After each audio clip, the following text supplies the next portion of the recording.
the importance of patents to industry, the way that we know industry looks at patents separate from and different from the academic literature. Because of all that, we want our IP development process to be not a learning process, but a feedback process, one that can actually perhaps make research better so that we have better quality invention disclosures. So we've got a number of things that we've put into our process at different steps along our commercialization pathway that I want to talk about. So this is a snapshot of if we were going to usher an invention disclosure through a number of steps, right? A success would be something that came in the front door and we got to stick with it all the way down to monitoring a license. We protected it, we executed a license, and we were able to monitor that license, meaning they were probably paying us royalties. That's what we want to do. But we're implementing new things at each step right now that can make this process easier, more intuitive, collaborative, and hopefully helpful to our researchers. So the first is at the research stage. Now you might think, what can the Office of Technology Commercialization do for my research? How do we help? Well, there's a couple of things that are pretty important. First of which is just this, a session just like this and the one that I spoke about that we're offering to each college to talk more at a more granular level about patent literature and how to read patent literature relative to academic literature. And that's just faculty education. The more we can talk about the impact of market demands, matching demands with research, and then matching patent literature with research, and not just matching, I should say mapping the patent literature with research. The more we can talk about it, the better the invention disclosures will be, and the more relevant inventive activity will be to market application. So that, as well as understanding the commercialization pathways. If you understand the ways in which you can partner with industry, the ways in which you can use your research to create new research, to get additional funding, the better that your research can be, because you can start to tailor your research to need and to things that have interest and actually can be used to partner. The second is patent research as a service. We have new tools in our office now, as well as new people resources that will provide the sort of patent thicket, identification of relevant patents to researchers as a service. When you come to us and you say, okay, here's what I'm doing, even before an invention disclosure, we would like to know, is there patent literature that's pretty relevant, right? Maybe you have come to us, and this has happened just recently, where a couple of researchers, a couple of PIs have come to us and said, we found this one patent. It's really relevant. Can you take a look at it and let us know what you think relative to what we're doing? And then we've gone and actually found an additional 4 or 5 that are sort of relevant and said, have you taken a look at these? Because this might actually help you change a direction or think critically about one of the things that they've disclosed. And these things won't be in the academic literature in many cases. So we want to offer that as a service, not just to identify relevant things, but also to identify white spaces. So around what you're doing within the patent landscape, is there a white space that is a gap, in other words, that is missing, where companies haven't gotten to yet or they haven't figured it out yet? Because if you can figure it out, we can tell, when we look at a patent landscape, by identifying a white space, we can tell where companies are trying to figure something out, they were trying to solve something, but they haven't yet because they haven't been able to patent it yet. And maybe we can get there first, right? And maybe that can help us. So we can help identify those types of things, and then of course, relevant research groups and companies is another to get there. So that's how we can help at the first step and things that we're doing at the research level. At the disclosure level, so the point of disclosing to our office, we've changed a couple of things. We used to have a portal where you could sign in and submit something into this system. And what we found is a lot of researchers found that to be sort of a black hole. In their mind, we're submitting something to a portal that they didn't maybe understand or didn't know how to work in. Some people are just scared of online portal systems. I don't blame them, I am too.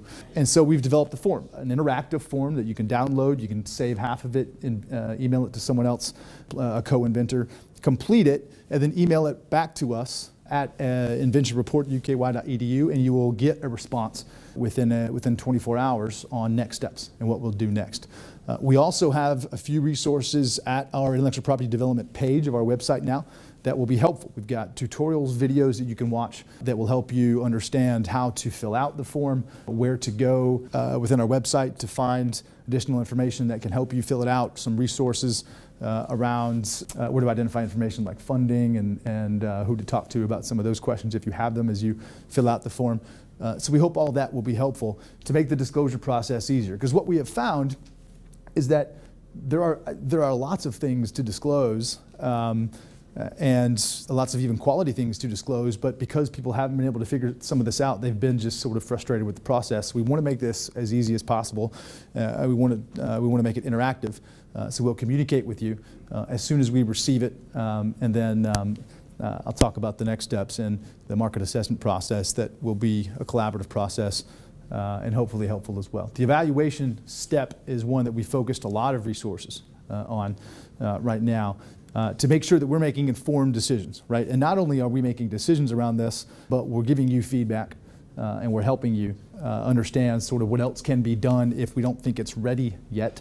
What else can you do? And how long might that take, and what cost might that require to get back to a step where we can actually file a patent? So the evaluation step, this is a process now that's about a 60 to 90 day process that is collaborative, and most importantly, we present things to you and then ask questions so that we can refine the market assessment. Now, the market assessment is incredibly important to us because of what I just described about having utility, because we have to make a case not just internally to ourselves and to our intellectual property committee to invest UK resources in a patent, but we also have to make that case to a patent examiner. Frankly, we also have to make that case to an industry partner, right? So this is when we start to build that case, right? This is not just sort of an assessment, how good is this, but it's actually a pitch, right? We're developing, is there a pitch to be made around this? Can we make a case to recommend to somebody that not only is this patentable, but useful, something that they would need to adopt as a technology? So we start to build this. So the first step is listen. Once we receive the invention disclosure, we're going to respond to you within 24 hours and request an initial discussion, where that initial discussion won't be based on anything we've done to that point. That initial discussion will take place within 4 days, and we'll just listen. We want you to explain your invention disclosure to us. What does this mean? What's the incremental benefit here? What do you perceive as the value? What do you perceive as the market applications? So that we can focus our research on some of the things that we know you already see, and then add to that things that we may find that are not obvious. So after that research step, or the listen step, we'll go to research. This is about a 30-day process. Following that first listen event, we will go do market research. We will do market research, we'll do patent research. We'll look at a lot of different things. We've acquired new resources to put together what is basically a market assessment deck that I'll show you in a minute, a template version. And then we'll bring that deck back to you to discuss it. So we'll present the deck back to you. It's about 15 to 20 slides and all the information that we have found that we think are relevant and that helps us make a case or gives us a justifiable position of this may not be patent ready at this point.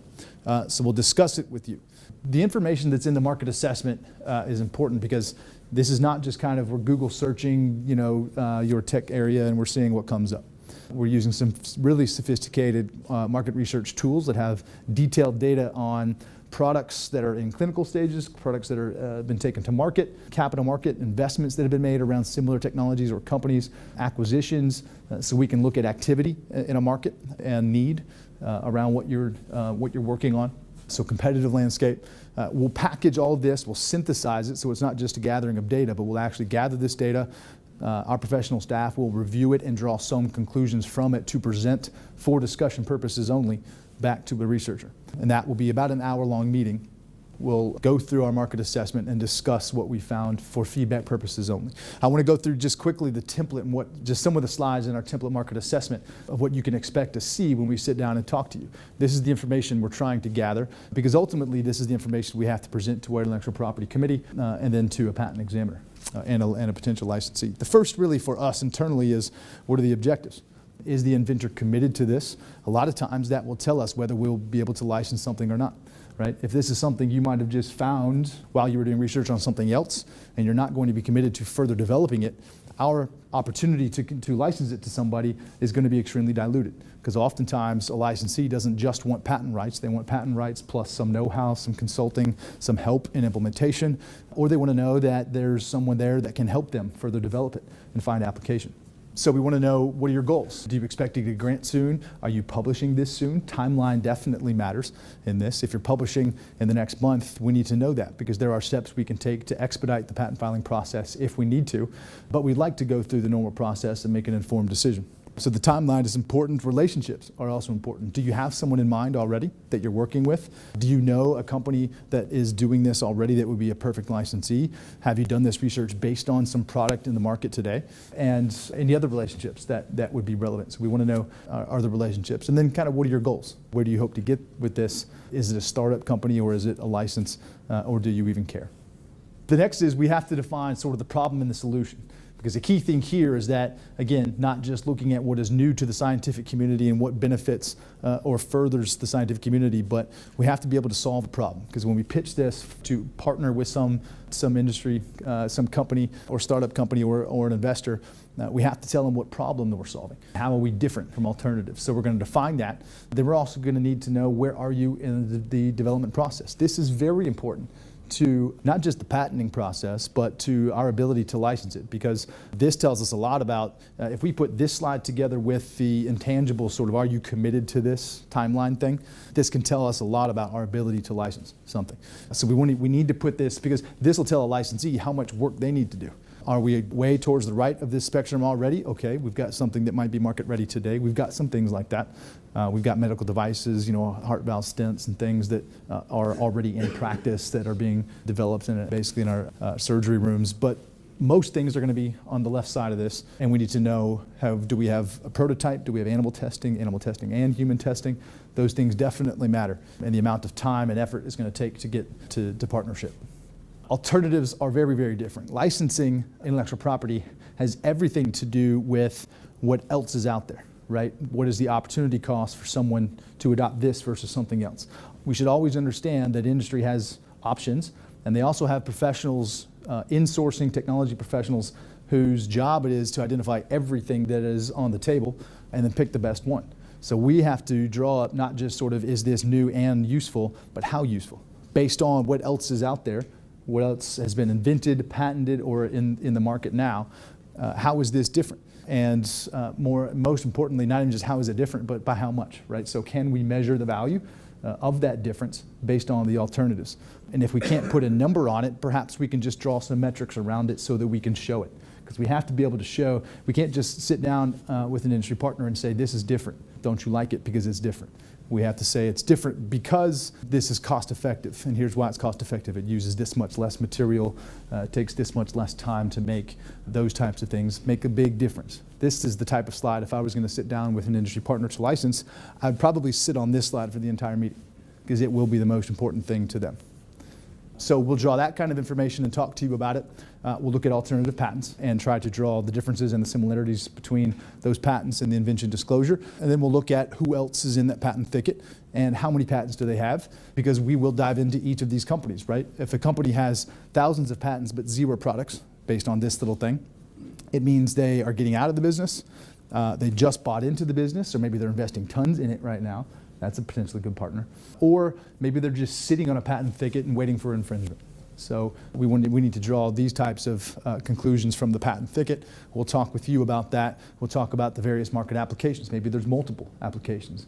We know what you've told us your intended market application is, but what else have we thought about that maybe we missed, or maybe that you missed? And are these viable market applications? So we'll talk about those, because frankly, each market application gives us a different opportunity to partner. Licenses can be split up by fields of use. You can license that chair in blue and to someone, and you can also license that chair in green to someone else. And we can split market applications the same way via license. And so you might have multiple companies that focus on different markets and don't care about a different market. So a platform type technology that has applications in lots of industries, frankly, has more licensable value and opportunities. It's also important to understand the evolution of a market. When we're looking at the value to an industry partner of an invention disclosure, a natural evolution to what you have invented is a great story to tell. If your invention is a total left turn from where the rest of the market is headed, that's going to be a really tough sell. Even if it's better than where the market is headed, we have to understand the costs of reversing a market, retrofitting machines and doing all things like that. So a natural evolution, if the market is already headed in this direction and what we have figured out is where the market was heading, that's the best thing, the best value proposition we can take to a partnership discussion.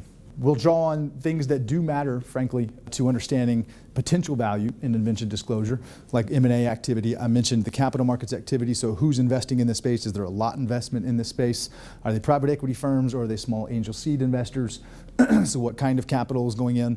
Government initiatives, are there bills on hold that might change an industry, and those types of things. So we'll look at all that and see what kind of conclusions we can draw from that. We'll identify target partners based on a lot of that information, the top 2 or 3, and then we'll finally figure out sort of based on all that, where do we sit in viability, commercial viability. So that's the conversation that we'll have. And I know I just did that really quickly. We'll have a much more in-depth discussion around what we have found with all of this and how does it make sense based on what you've invented to pursue patent protection or other intellectual property protection and then a license. So after the evaluation step, I want to skip over the market because we'll get back to that when we talk about industry partnering and get into protection. Because we've made some changes here in protection as well, really just around kind of process that I think will be really helpful in understanding where your invention disclosure is in the patent prosecution process. It gets lost. We understand this, right? It's important to understand that when you file a patent, it can be 18 months before that patent is published. It can be 4 to 6 years before you actually get the patent issued, and then you have a patent for 20 years from filing it. But at each step along the way, it gets more expensive.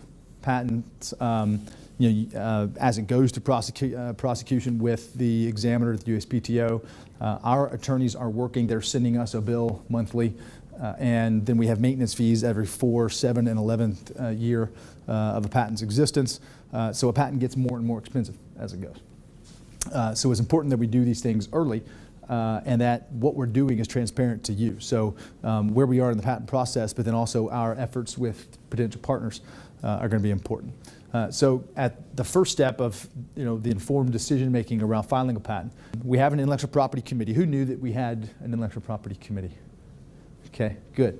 We have 14 members of the intellectual property committee now. We've made this a more robust committee, and we're really excited about the makeup of the committee now and each researcher's interaction with the committee. We've got a good representation of all of our colleges on the committee now. And we've implemented a couple of new steps in sort of the role that the IPC plays in the patenting process. The first of which is that market assessment is pretty well baked before it gets to them, and they review it and then discuss it.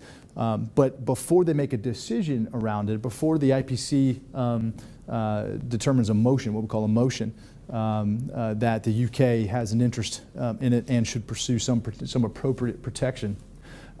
We'll have a dedicated IPC member actually from that area, from that tech space, from that college, take it under review and provide some dedicated feedback, right? So you've got this robust 14-member intellectual property committee of, basically call it peer review, to review and provide feedback. But then we've also got a dedicated IPC member from your college, from your area, that's going to take it under their review and provide some advisory type feedback on this, and probably also discuss it with the researcher. So we're excited about that step. Just again, provide more feedback in the process, and then their motion. Our target is to get their motion within 90 days of disclosure to us, right? So that's our target on a timeline basis. The other really important thing at this step in the process, the patent filing, patent prosecution step, is if we move forward from the intellectual property committee, get a motion to file a patent, we file a patent, and then we want to make sure that it doesn't just get lost from there in the eyes of the researchers. We've adopted a new invention management system. We call it SOFIA. And these are a couple of screenshots of SOFIA. You can sign in. We've made it easy to sign in with a single sign-on, your Link Blue account. And when you get in, each researcher will have their own little landing page and portal, right, that have every one of your invention disclosures by number. You can click on and find a page with everything that you should need to know about that invention disclosure, finances related to it, where it is in the patent prosecution process. Have we filed the patent? Is it published? Did we get a motion from the patent office? Every communication we've had with the patent examiner will all be kept in this system, and you can look at it and try to figure out what might be our next step. And hopefully this level of transparency will help. We'll also include in this system what we call marketing campaigns. So once we start marketing or having discussions with an industry partner, we'll keep a pipeline of those communications. Call it a communication log. We communicated with this company and this company and this company. Company A responded to us. We had a sit-down meeting with them. There's interest. That type of information will be kept in the form of a marketing campaign and the pipeline, which will be available in real time as we update it, just similar to a CRM system, but that information would be available to the researcher for this invention disclosure. So we hope this will be very helpful as well in that patent prosecution process, so nothing is sort of a hole. Before I get to, and we take a step back in our process to going to market, I want to see if there's any questions just on those three steps: research, disclosure, evaluation, protection. Any questions from the group on the new steps in the process, why we've done any of them, or even thoughts, comments? Yes? 90 days seems to be very long. I used to work in industry on patent application to... So we've got mechanisms to get to a patent filing decision shorter if we need it. What we hope is that you have disclosed it to us at least 90 days before you need to publish or would like to publish, so that we can take this time to make an informed decision, because I think it's important to do this type of work so that the decision is informed, to actually talk to you about it. Hopefully you get some feedback out of that, but then also get peer feedback from the Intellectual Property Committee.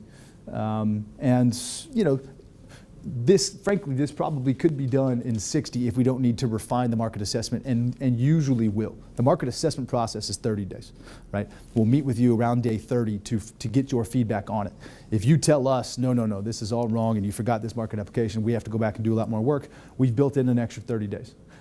If we agree that this looks decent and this is right and we haven't really missed anything substantive, right, then it will go to the Intellectual Property Committee that following month. So the timeline definitely has an opportunity to be shorter than 90. But we want to make sure it's an informed decision. Our office is not overflowing with some resources. We do have some good resources. We're acquiring new people, hiring 3 new people right now to do this type of work. Good question, though. Yes, Rick? What is the charge and responsibilities of the Intellectual Property Committee? How often do they meet? Sure. So we meet once a month. They are charged under our ARs with sort of administering the IP policy of the university. So they're responsible for administering and sort of overseeing the regulation of and regulating that IP policy as we implement it as an office to make these decisions. So these motions that that they issue, what they're really looking at and they're trying to determine is, does A, UK have a legal interest, and sort of be an interest. So a legal interest and an interest. And an interest means this is commercially viable and we should pursue investment and resources behind protection and commercialization, and not just a legal interest. But so we meet once a month, and the group convenes over in near the Office of Technology Commercialization in a large conference room, and we have a meeting just like this where we present these types of things and we talk about it case by case.